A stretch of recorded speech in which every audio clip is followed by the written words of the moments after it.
अस्सलाम वालेकुम student, my name is Samul Mehdi. आज हम क्लास 5 की जो पेज नंबर 9 एंड 10 पे इंट्रोडक्शन ऑफ मल्टीप्लिकेशन है, आज हम उनको करेंगे। तो क्या होगा कि हम डिफरेंट एग्जांपल से मल्टीप्लिकेशन करेंगे। तो हमारे पास जो पहली एग्जांपल है कि हमने क्या किया कि दो नंबर्स हो गया। मल्टीप्लिकेशन का रूल ये है कि आप किसी दो नंबर को आपस में मल्टीप्लाई करते हैं। अब मल्टीप्लाई करने का रूल क्या है कि आपने फर्स्ट नंबर यहाँ पे लिखा और यहाँ पे आपने क्या लिखा, सेकंड नंबर मीन आपने जिससे क्या करना है, मल्टीप्लाई करना है। अब हम फर्स्ट नंबर जो ऊपर लिखा होता है इसको हम कहते हैं मल्टीप्लिकेंड, ओके। और जो लास्ट में मीन सेकंड नंबर होता है उसको हम कहते हैं मल्टीप्लर। तो अब क्या होता है कि आप इस 6 मीन ये यूनिट है, तो इस यूनिट को आप इन सब नंबर से क्या करते हैं, मल्टीप्लाई करते हैं। देखिए 243 को जब आप 6 से मल्टीप्लाई करते हैं तो आपके पास ये सोल्यूशन आता है, ठीक है।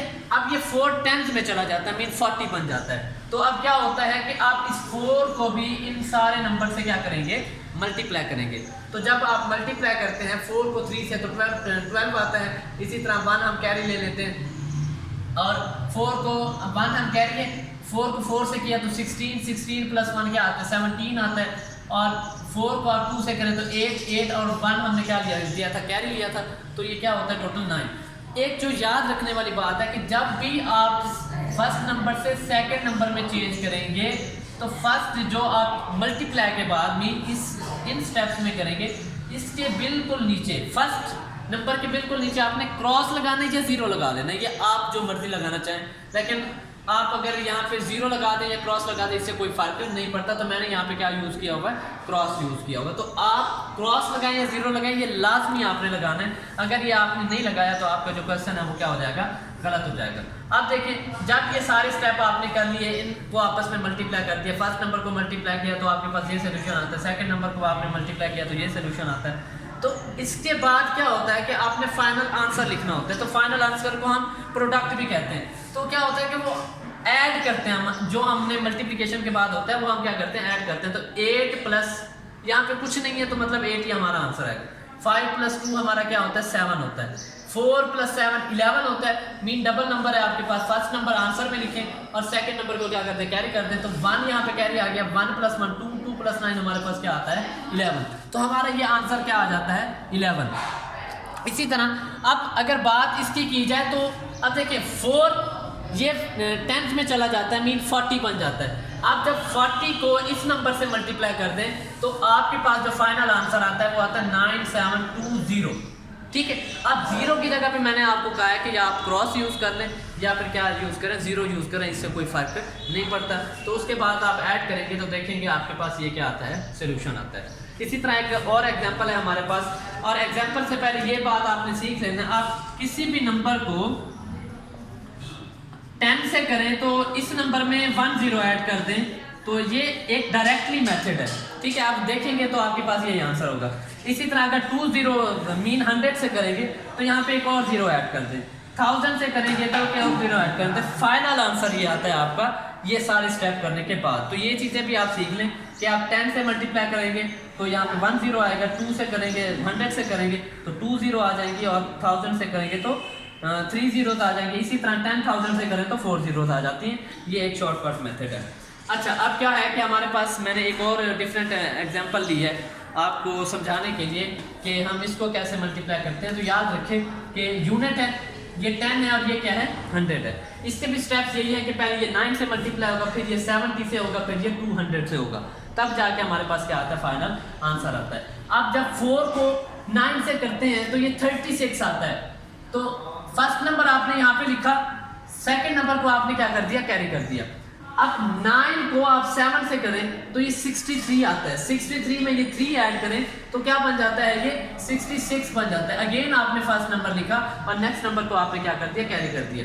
अब ये आप यहाँ पे लिख लें। अब 9 को आप 9 से करें तो 9 9 आता है 81। अब 81 में 6 ऐड करें तो 87 बन जाता है। तो 87 आप 7 यहाँ पे लिख लें, ठीक है। और नेक्स्ट जो 8 है वो क्या करते हैं, कैरी कर दें। और इसी तरह 9 में आप 9 को 1 से मल्टीप्लाई करें और 1 में क्या कर दें, 8 ऐड करें तो 17 रह जाता है। आप फर्स्ट नंबर लिखें, नेक्स्ट नंबर को क्या करते हैं, कैरी। इसी तरह 9 को जब आप 6 के साथ मल्टीप्लाई करते हैं तो ये आता है 54।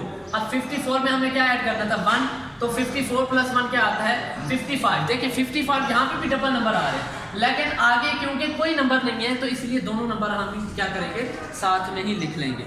अब मैंने जो आपको बात समझाई है, अगर आपके माइंड में वो बात हो कि जब आप सेकंड नंबर को इन सारी वैल्यूज़ के साथ मल्टीप्लाई करते हैं तो फर्स्ट नंबर के नीचे एक क्रॉस मीन 1 क्रॉस लगाते हैं या 1 0 लगाते हैं। तो मैंने अब यहाँ पे क्या लगा दिया, क्रॉस लगा दिए। इसी तरह 7 को 4 से करें तो 7 4 हमारे पास क्या होता है 28। तो 28 8 लिखेंगे, 2 कैरी कर लेंगे। इसी तरह 7 को 7 से करें 40 में 4 होता है, 49 होता है। 49 में 2 लिखे तो हमारे पास क्या आता है 51। मीन इन सब के साथ मल्टीप्लाई करें तो कैरी जो होते हैं तो उनको होने दे, जो नहीं होता उनको ना होने दे, तो आपके पास ये क्या आता है सोल्यूशन आता है। इसी तरह थर्ड वैल्यू को जब आप इन सारी वैल्यूज के साथ मल्टीप्लाई करें, देखिए थर्ड नंबर के साथ, इसका मतलब है अब क्रॉस 2 हो जाएंगे। सेकंड के साथ है तो 1 क्रॉस हो जाएगा और थर्ड के साथ होगा तो डबल क्रॉस हो जाएगा।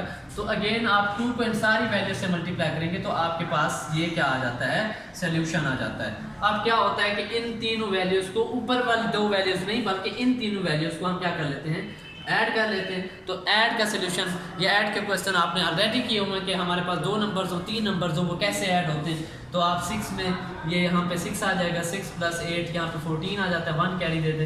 तो जैसे आपने ऐड का मेथड सीखा होगा वैसे ही होगा। तो आपके पास फाइनल आंसर, जब आप इसको ऐड करेंगे तो आपके पास फाइनल आंसर ये आता है। इसी तरह का एक और पार्ट है जो कि डिफरेंट शेप्स हो सकती है मल्टीप्लिकेशन की, लेकिन उसका जो मेथड है वो सेम होगा। यहाँ पे उसने लिखा, अब ये आ सकता है क्वेश्चन कि इस क्वेश्चन को आप पहले वर्टिकली लिखें फिर क्या करें मल्टीप्लाई करें। तो वर्टिकली हमारे पास ये शेप होती है। इसी तरह के एडिशन और सब्ट्रैक्शन में भी हमने वर्टिकली फॉर्म की थी। तो क्या है कि हमने फर्स्ट नंबर को लिखा और सेकंड नंबर को नीचे लिखा और हमने फर्स्ट नंबर को मल्टीप्लाई किया तो हमारे पास ये आंसर आता है। याद रखिएगा एक बात जो मैं बार बार रिपीट कर रहा हूँ कि जब आप सेकंड नंबर के साथ करेंगे तो आप 1 क्रॉस यूज़ करेंगे, या क्रॉस लगा लें या 0 लगा लें, कुछ भी लगा सकते हैं। फिर आप 6 को इन सब के साथ मल्टीप्लाई करते हैं तो आपके पास ये सोल्यूशन आता है। और जब थर्ड नंबर पे जा रहे हैं तो इसका मतलब है आप नीचे क्या आएगा डबल क्रॉस आएगा। तो 1 को आप इसके साथ करते हैं तो आपके पास ये क्या आ जाता है सोल्यूशन आ जाता है। और इन सब को जब ऐड करते हैं तो आपके पास ऐड करने के बाद ये हमारे पास क्या आ जाता है आंसर आ जाता है। एक और शेप भी हो सकती है कि वो आपको नंबर ना दे, वो ये लिखते हैं कि मल्टीप्लिकेंट हमारे पास ये है और मल्टीप्लायर हमारे पास क्या है 431 है। तो हमें नहीं पता कि हमने किसको किससे मल्टीप्लाई करना है, लेकिन हमने ये इंट्रोडक्शन में फर्स्ट में किया था कि जो ऊपर वाली वैल्यू होती है इसको हम कहते हैं मल्टीप्लिकेंट,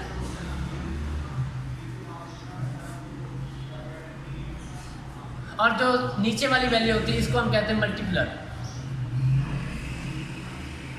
तो इस वजह से क्या हुआ, आप देखें मल्टीप्लाई और मल्टीप्लिकेंट को हमने मल्टीप्लाई करना है तो हमें रूल जो है वो पता है कि हमने पहले फर्स्ट नंबर को इन सब के साथ मल्टीप्लाई करना है तो हमारे पास ये सोल्यूशन आता है। फिर सेकंड नंबर को जब करेंगे तो फर्स्ट नंबर के नीचे क्रॉस लगा देंगे, फिर इनके साथ करेंगे तो हमारे पास ये सोल्यूशन आता है। और फिर 4 को मीन थर्ड नंबर पे जाएंगे तो थर्ड नंबर पे डबल क्रॉस आता है, तो डबल क्रॉस 4 को जब इस वैल्यू से मल्टीप्लाई करते हैं तो हमारे पास ये क्या आता है सोल्यूशन आता है। तो आप इन सब को देखें और याद रखिएगा ये जैसे लिखे हुए वैसे ही आपने ऐड करने हैं। तो जब आपने ऐड किए तो आपके पास ये सोल्यूशन आया। तो ये था आज का जो मल्टीप्लिकेशन का इंट्रोडक्शन। तो जो भी पेज आपको दिए हुए वो आपने होमवर्क में करने हैं। Take care.